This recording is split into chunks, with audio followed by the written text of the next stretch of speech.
कहानी की शुरुआत एक विशाल जहाज से होती है जो समुद्र के बीचों बीच अपनी मंजिल की तरफ बढ़ रहा था। जहाज पर सैकड़ों यात्री सफर कर रहे थे, जिनमें एमी नाम की एक छोटी बच्ची भी मौजूद थी। एमी अकेली खड़ी काफी उदास नजर आ रही थी। तभी उसके पिता गोंग उसके पास आते हैं और उसे सरप्राइज देने के लिए एक छोटा सा रेडियो गिफ्ट करते हैं। यह तोहफा पाकर एमी के चेहरे पर मुस्कान आ जाती है और वह खुशी से अपने पिता को गले लगा लेती है। कुछ देर बाद जहाज पर मौजूद सभी लोगों का ध्यान अचानक समुद्र की ओर जाता है, जहां हजारों मछलियां एक साथ तेजी से भागती हुई दिखाई देती हैं। शुरुआत में लोगों को यह नजारा बेहद खूबसूरत लगता है, लेकिन किसी को अंदाजा नहीं था कि वे मछलियां किसी अदृश्य खतरे से अपनी जान बचाकर भाग रही थीं। समुद्र की अथाह गहराइयों में एक विशाल और खतरनाक जीव उनका पीछा कर रहा था। तभी अचानक जहाज के कंट्रोल रूम में खतरे का अलार्म बज उठता है। चेतावनी संकेतों को देखकर कप्तान के चेहरे का रंग उड़ जाता है और वह तुरंत स्थिति संभालने की कोशिश करता है। लेकिन इससे पहले कि कोई कुछ समझ पाता, वह रहस्यमयी समुद्री राक्षस पूरी ताकत के साथ जहाज से टकरा जाता है। टक्कर इतनी जबरदस्त होती है कि पूरा जहाज जोर से कांप उठता है और एक तरफ झुककर पलटने लगता है। देखते ही देखते जहाज पर अफरा तफरी मच जाती है। लोग अपनी जान बचाने के लिए इधर उधर भागने लगते हैं। कई यात्री समुद्र में गिर जाते हैं और हर तरफ चीख पुकार गूंजने लगती है। कुछ ही मिनटों में पूरा जहाज मौत के मैदान में बदल जाता है। इसके बाद कहानी हमें समुद्र किनारे ले जाती है, जहां गोंग बेहोशी की हालत में रेत पर पड़ा हुआ मिलता है। तभी एक स्थानीय व्यक्ति उसे देखकर होश में लाता है। आंखें खुलते ही गोंग घबराकर चारों तरफ देखने लगता है। वहां उसे कई घायल और बेहोश लोग दिखाई देते हैं, लेकिन उसकी बेटी एमी कहीं नजर नहीं आती। अपनी बेटी को न पाकर वह बुरी तरह टूट जाता है और उसका नाम पुकारते हुए पागलों की तरह इधर उधर दौड़ने लगता है। तभी अचानक उसके हाथ में मौजूद रेडियो से एमी की बहुत कमजोर आवाज सुनाई देती है। यह सुनते ही गोंग की उम्मीद फिर से जाग उठती है और वह रेडियो के जरिए उससे बात करने की कोशिश करता है, लेकिन कुछ ही सेकंड बाद आवाज अचानक गायब हो जाती है। अब गोंग को यकीन हो जाता है कि उसकी बेटी अभी जिंदा है, लेकिन वह कहाँ है और किस हालत में है, यह किसी को नहीं पता था। और यहीं से उसकी खतरनाक खोज की शुरुआत होती है। कुछ देर बाद गोंग को एहसास होता है कि वह इस सुनसान जगह पर अकेला नहीं है। समुद्र के दूसरे किनारे पर भी कई बचे हुए लोग मौजूद थे, जो उसे देखकर हाथ हिलाकर इशारे कर रहे थे। तभी गोंग की नजर दूर खड़ी एक छोटी लड़की पर पड़ती है और उसे लगता है कि वह एमी है। अपनी बेटी को देखकर उसके अंदर उम्मीद की एक नई किरण जाग जाती है और वह बिना कुछ सोचे उसकी तरफ दौड़ पड़ता है। लेकिन तभी उसके साथ मौजूद एक आदमी जोर से चिल्लाता है कि सामने कुछ हिल रहा है। यह सुनकर सभी लोग उसी दिशा में देखने लगते हैं और अगले ही पल उनके होश उड़ जाते हैं, क्योंकि वहां एक विशालकाय दानवी सांप तेजी से उनकी तरफ बढ़ रहा था। कुछ ही सेकंड में वह राक्षसी सांप लोगों के बीच पहुंच जाता है और हमला शुरू कर देता है। अपनी विशाल पूंछ के एक बार से वह कई लोगों को हवा में उछाल देता है, जबकि कुछ लोगों को सीधे जिंदा निकल जाता है। चारों तरफ अफरा तफरी और चीख पुकार मच जाती है। गोंग अपनी बेटी तक पहुंचने की पूरी कोशिश करता है, लेकिन तभी उसका एक साथी उसे पकड़कर पीछे खींच लेता है और अगले ही पल उसकी आंखों के सामने वह दानव एमी को भी निकल जाता है। इसके बाद वह जंगल की गहराइयों में गायब हो जाता है। यह भयानक दृश्य देखकर गोंग पूरी तरह टूट जाता है। वह दर्द से चीखने लगता है, क्योंकि अपनी बेटी को बचाने के लिए वह कुछ भी नहीं कर पाया था। लेकिन तभी उसके हाथ में मौजूद रेडियो से एक हल्की सी आवाज सुनाई देती है। वह आवाज एमी की थी। यह सुनते ही गोंग के अंदर उम्मीद फिर से जिंदा हो जाती है। अब उसे यकीन हो जाता है कि उसकी बेटी अभी भी जीवित है, इसलिए वह बिना समय गंवाए जंगल के भीतर जाने का फैसला करता है। बाकी लोग उसे रोकने की कोशिश करते हैं और बताते हैं कि उस जंगल में जाना मौत को बुलाने जैसा है, लेकिन गोंग किसी की बात नहीं सुनता। आखिरकार कुछ बहादुर लोग उसका साथ देने के लिए तैयार हो जाते हैं और कुल 6 लोगों की एक टीम जंगल के भीतर प्रवेश कर जाती है। पीछे खड़े लोग लगातार उन्हें वापस बुलाते रहते हैं, लेकिन कोई भी रुकने को तैयार नहीं होता। दूसरी तरफ कुछ लोग मदद के लिए रेस्क्यू टीम से संपर्क करने की कोशिश करते हैं, लेकिन वहां कोई सिग्नल नहीं था और हर कॉल नाकाम हो रही थी। इसी बीच अचानक टीम का एक सदस्य रहस्यमयी तरीके से गायब हो जाता है। किसी को समझ नहीं आता कि वह कहां चला गया। तभी झाड़ियों के भीतर से कोई अजीब और डरावना जीव निकलता है और एक आदमी को पकड़कर जंगल के अंधेरे में घसीट ले जाता है। बाकी लोग घबराकर इधर उधर भागने लगते हैं, लेकिन उनमें से एक व्यक्ति वहीं खड़ा रह जाता है। अगले ही पल अंधेरे से एक लंबी और भयानक जीव निकलती है और उसे भी लपेटकर जंगल के भीतर खींच ले जाती है। दूसरी ओर गोंग और उसके साथी अपने लापता साथियों को ढूंढते हुए जंगल के और भी गहरे हिस्से में पहुंचते जा रहे थे। वहीं वह विशाल सांप अपने घोंसले में लौट आता है। हैरानी की बात यह थी कि उसने जिन लोगों को निगला था उन्हें वह जिंदा हालत में बाहर उगल देता है। इसके बाद वह फिर नए शिकार की तलाश में निकल पड़ता है। उधर डूबे हुए जहाज का कप्तान भी होश में आ जाता है। वह वहां से बाहर निकलने का रास्ता खोजने की कोशिश करता है, लेकिन जल्द ही उसे एहसास हो जाता है कि यह जगह किसी प्राकृतिक जेल से कम नहीं है। चारों तरफ घना जंगल फैला हुआ था और बाहर जाने का कोई रास्ता दिखाई नहीं दे रहा था। इसके बाद कप्तान बाकी बचे लोगों को भी होश में लाता है। तभी उसकी नजर एमी पर पड़ती है, जो चमत्कारिक रूप से अभी तक जिंदा थी। कुछ देर बाद एमी को भी होश आ जाता है, लेकिन उनकी मुश्किलें अभी खत्म नहीं हुई थी, क्योंकि जिस जगह वे मौजूद थे वहां चारों तरफ विशाल अंडे पड़े हुए थे। उन अंडों का आकार किसी इंसान से भी बड़ा था। कप्तान उत्सुकता में एक अंडे को छूने के लिए हाथ बढ़ाता है, लेकिन एमी तुरंत उसे रोक देती है, क्योंकि वह समझ चुकी थी कि ये उसी दानवी सांप के अंडे हैं। अगर इनमें से एक भी अंडा फूट गया तो उसके अंदर से बेहद खतरनाक बच्चे निकल सकते हैं और फिर वहां मौजूद किसी भी इंसान का जिंदा बच पाना लगभग नामुमकिन हो जाएगा। यह सुनकर वहां मौजूद सभी लोगों के चेहरे पर डर साफ दिखाई देने लगता है, क्योंकि उन विशाल अंडों का समय पूरा होने वाला था और किसी भी पल उनमें से सांप के बच्चे बाहर निकल सकते थे। तभी वहां मौजूद एक बूढ़ा आदमी एक बड़ा पत्थर उठाता है और एक अंडे पर दे मारता है। उसका मानना था कि अगर अंडों को समय से पहले तोड़ दिया जाए तो उनके अंदर मौजूद जीव मर जाएंगे। लेकिन जैसे ही अंडा टूटता है उसके भीतर से एक सांप का बच्चा बाहर निकलने लगता है। यह देखकर सभी के पैरों तले जमीन खिसक जाती है, क्योंकि अब खतरा पहले से भी ज्यादा करीब आ चुका था। डर के मारे सभी लोग पास पड़े एक विशाल पत्थर के पीछे छिप जाते हैं। उधर वह सांप का बच्चा अंडे से निकलकर धीरे धीरे उनकी तरफ बढ़ने लगता है और हमला करने ही वाला होता है कि तभी उसकी नजर एक पैरालाइज्ड औरत पर पड़ती है जो जमीन पर पड़ी मदद के लिए चिल्ला रही थी। अगले ही पल वह सांप उसकी तरफ झपटता है और उसे निगल जाता है। दूसरी तरफ गोंग और उसके साथी अभी भी जंगल के भीतर फंसे हुए थे। उन्हें न तो वह विशाल सांप मिला था और न ही उनके लापता साथी, इसलिए वे कुछ देर आराम करने के लिए रुक जाते हैं। तभी इरडेनी एक पेड़ को काटता है और उसके अंदर से काले रंग का अजीब लिक्विड बहने लगता है। उसी समय वहां मौजूद एक आदमी माचिस जलाता है और जलती हुई तीली गलती से उस काले लिक्विड पर गिर जाती है। देखते ही देखते वहां आग भड़क उठती है। इरडेनी तुरंत फायर एक्सटिंग्विशर से आग बुझा देता है, लेकिन उससे निकला धुआं गोंग को अपनी चपेट में ले लेता है। उसका सिर घूमने लगता है और उसे तेज दर्द महसूस होता है। तभी उसे भ्रम होने लगता है। वह देखता है कि उसके साथी उस पर हंस रहे हैं और अचानक उसके सामने वही दानवी सांप दिखाई देता है। अगले ही पल एमी उसके सामने आ जाती है और दुखी होकर पूछती है कि बाबा, आपने मुझे उस राक्षस से क्यों नहीं बचाया। तभी सांप उसे जकड़ लेता है और निगलने ही वाला होता है कि अचानक इरडेनी उसके चेहरे पर पानी फेंकता है और गोंग को होश आ जाता है। तब उसे एहसास होता है कि यह सब एक खौफनाक भ्रम था। दरअसल उस काले लिक्विड से जहरीली गैस निकलती थी जो इंसानों के दिमाग पर असर डालकर उन्हें अपने वश में कर लेती थी। तभी वे पीछे मुड़कर देखते हैं तो पाते हैं कि बाकी लोग विशाल शाखाओं में जकड़े हुए हैं। दरअसल वे साधारण पेड़ नहीं बल्कि खतरनाक जीवित प्राणी थे जो अपने शिकार को पकड़कर मार डालते थे। गोंग किसी तरह सबको होश में लाता है और वहां से भागने के लिए कहता है, लेकिन उनका एक साथी उन शाखाओं की गिरफ्त में आकर मारा जाता है। यह देखकर बाकी लोग डर के मारे तेजी से वहां से भाग निकलते हैं। उधर विशाल सांप के घोंसले में जहाज का कप्तान और वही बूढ़ा आदमी आपस में झगड़ रहे होते हैं। बूढ़ा आदमी कप्तान को इस हादसे का जिम्मेदार ठहराता है और कहता है कि अगर उसने जहाज को समय रहते किनारे पहुंचा दिया होता तो वे इस नरक में नहीं फंसते। तभी सुशी नाम की एक लड़की उन्हें शांत कराती है और कहती है कि अगर वे आपस में लड़ते रहे तो वह दानवी सांप उन्हें जिंदा निकल जाएगा, इसलिए उन्हें मिलकर यहाँ से निकलने का रास्ता ढूंढना होगा। दूसरी तरफ गोंग लगातार रेडियो के जरिए एमी से संपर्क करने की कोशिश कर रहा था, लेकिन उस रहस्यमयी जंगल में सिग्नल नाम की कोई चीज नहीं थी। इसके बाद उनका एक साथी नदी से पानी भरने के लिए जाता है। तभी उसे अजीब आवाजें सुनाई देने लगती हैं और देखते ही देखते पूरे इलाके में घना कोहरा फैल जाता है। अचानक एक भयानक मॉन्स्टर मछली उस पर हमला कर देती है।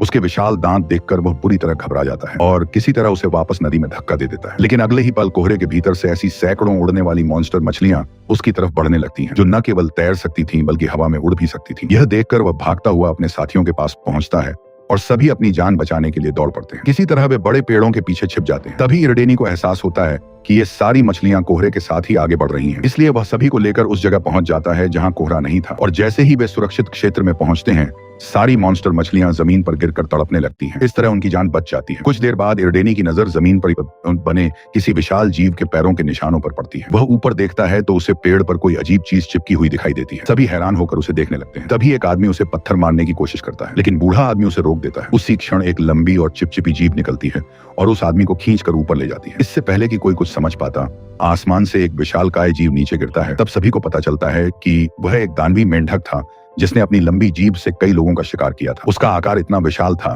कि उससे लड़ना लगभग असंभव था, इसलिए सभी लोग वहां से भागने लगते हैं। लेकिन वह मॉन्स्टर फ्रॉग अपनी जीभ से एक आदमी को पकड़ लेता है। बूढ़ा आदमी भी उसके पेट में जाने ही वाला था कि वह किसी तरह एक पेड़ को पकड़ लेता है, लेकिन उसकी पकड़ कमजोर पड़ रही थी, इसलिए बाकी लोग उसे खींचने की कोशिश करते हैं। तभी उनका एक साथी गुस्से में उस मेंढक की जीभ पर चाकू मार देता है, लेकिन उसकी जीभ से निकला जहरीला लिक्विड उसके चेहरे पर गिर जाता है, जिससे उसका चेहरा बुरी तरह जलने लगता है। उसी समय इरडेनी दौड़ता हुआ आता है और अपने नुकीले हथियार को पूरी ताकत से मेंढक की आंख पर फेंकता है। हथियार सीधे उसकी आंख में घुस जाता है और वह दर्द से तड़पते हुए बूढ़े आदमी को छोड़ देता है। मौका मिलते ही सभी वहां से भाग निकलते हैं, लेकिन खतरा अभी खत्म नहीं हुआ था, क्योंकि वह विशाल मेंढक लगातार उनका पीछा कर रहा था और रास्ते में आने वाले पेड़ों को तोड़ता हुआ उनकी तरफ बढ़ रहा था। तभी अचानक एक और भी विशाल दानवी सांप वहां प्रकट होता है और पूरे के पूरे मेंढक को अपने मुंह में दबोच लेता है। सभी लोग यह नजारा देखकर दंग रह जाते हैं, क्योंकि वह सांप कुछ ही पलों में उस मेंढक को चीर फाड़ कर खा जाता है। लेकिन बदकिस्मती से उस सांप की नजर अब गोंग और उसके साथियों पर पड़ चुकी थी और वह उनका पीछा करने लगता है। घायल बूढ़ा आदमी और वह लड़का जिस पर मेंढक ने हमला किया था तेजी से नहीं भाग पा रहे थे और कुछ ही दूर जाकर दोनों जमीन पर गिर पड़ते हैं। वह दानवी सांप उन दोनों घायल लोगों को निगलने ही वाला था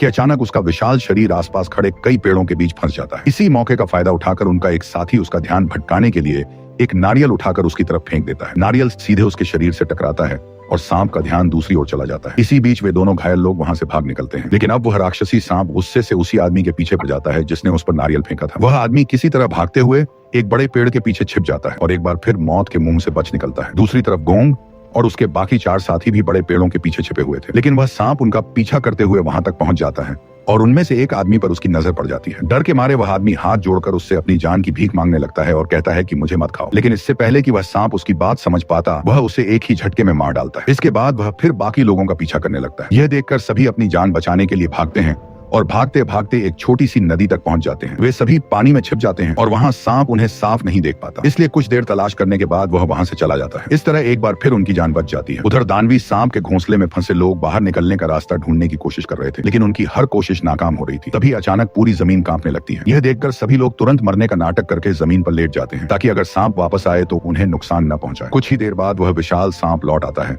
और उन दो आदमियों को अपने घोंसले में उगल देता है, जिन्हें उसने कुछ समय पहले निगल लिया था। तभी उसकी नजर अपने एक बच्चे पर पड़ती है जो मरा हुआ पड़ा था। यह देखकर वह गुस्से से पागल हो जाता है और समझ जाता है कि उसके अंडों को नुकसान पहुंचाया गया है। अगले ही पल वह बदला लेने के लिए फिर उन इंसानों की तलाश में निकल पड़ता है। यह मौका देखकर घोंसले में फंसे लोग वहां से भागने की कोशिश करते हैं, लेकिन तभी बाकी अंडों में भी दरारें पड़ने लगती हैं, क्योंकि अब उनमें से और बच्चे निकलने वाले थे। कुछ ही सेकंड बाद एक और सांप का बच्चा अंडे से बाहर निकल आता है। यह देखकर सभी घबराकर वहां से दूर भागने लगते हैं, लेकिन एमी उतनी तेजी से नहीं भाग पाती और उसी बच्चे के बिल्कुल करीब रह जाती है। सबको लगता है कि अब वह मारी जाएगी, लेकिन तभी कुछ अजीब होता है। एमी धीरे से उस छोटे सांप के सिर पर हाथ रखती है और आश्चर्यजनक रूप से वह उसे कोई नुकसान नहीं पहुंचाता। दरअसल एमी ने जहाज पर एक किताब में पढ़ा था कि अगर किसी नवजात सांप को जन्म के तुरंत बाद उसकी मां नहीं मिलती तो वह सबसे पहले जिस जीव को अपने पास देखता है उसे ही अपनी मां मान लेता है। शायद यही वजह थी कि वह छोटा सांप एमी को अपनी मां समझ बैठा था और इसलिए वह उसके साथ शांत व्यवहार कर रहा था, लेकिन बाकी लोगों के लिए वह अब भी खतरनाक था। अगले ही पल वह एक आदमी पर हमला कर देता है और उसे मार डालता है। इसी बीच वह बूढ़ा आदमी भी किसी तरह घोंसले से बाहर निकलने में कामयाब हो जाता है, लेकिन अपनी जान बचाने की जल्दी में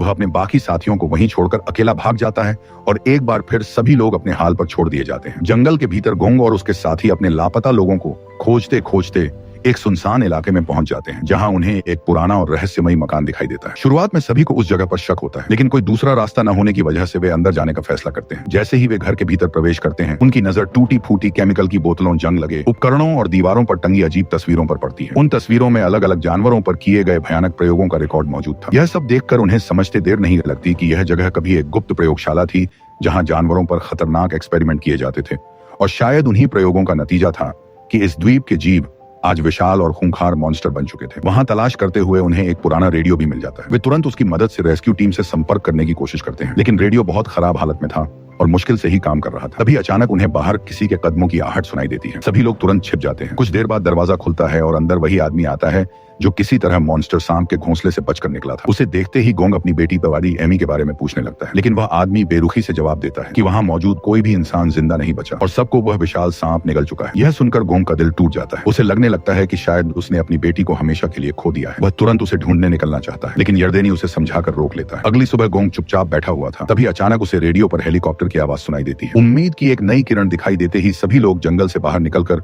जोर जोर से मदद के लिए चिल्लाने लगते हैं, लेकिन घना जंगल और खराब मौसम उनकी उम्मीदों पर पानी फेर देता है। हेलीकॉप्टर उन्हें देख नहीं पाता और आगे निकल जाता है। तभी अचानक गोंग के रेडियो से एक बार फिर एमी की आवाज सुनाई देती है। अपनी बेटी की आवाज सुनते ही उसके चेहरे पर फिर से उम्मीद लौट आती है। वह बाकी लोगों को बताता है कि जहाज के यात्री अभी भी जिंदा हैं, लेकिन वह बूढ़ा आदमी जिसने पहले झूठ बोला था गोंग को पागल साबित करने की कोशिश करता है और कहता है कि यह सब उसका वहम है। मगर कुछ ही देर बाद रेडियो पर बाकी लोगों की आवाजें भी सुनाई देने लगती हैं। अब सभी को यकीन हो जाता है कि बचे हुए लोग सचमुच जिंदा हैं। यह देखकर बूढ़ा आदमी घबराकर वहां से भाग जाता है। दूसरी तरफ वही आदमी किसी तरह हेलीकॉप्टर का ध्यान अपनी ओर खींच लेता है। हेलीकॉप्टर उसकी तरफ बढ़ने लगता है, लेकिन तभी अचानक विशाल मॉन्स्टर सांप हमला कर देता है और उसे पल भर में निगल जाता है। यह भयानक दृश्य देखकर सभी लोग सन्न रह जाते हैं। उधर गोंग लगातार रेडियो के जरिए अपनी बेटी से संपर्क बनाए रखता है। बातचीत के दौरान सुशी उसे बताती है कि वे सभी एक विशाल गुफा के अंदर फंसे हुए हैं। गुफा इतनी बड़ी है कि उसका अंत तक दिखाई नहीं देता।